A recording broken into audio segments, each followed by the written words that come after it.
How to fix primary general request option not showing on Instagram messages. So let's go. So first click on profile, click on three line.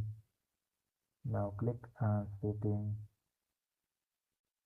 Now click on account. Scroll down, click on switch to professional account. Click on continue.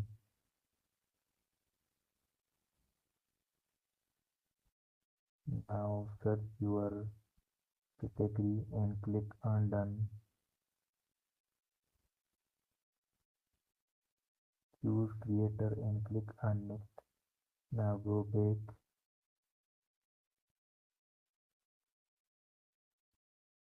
Now you easily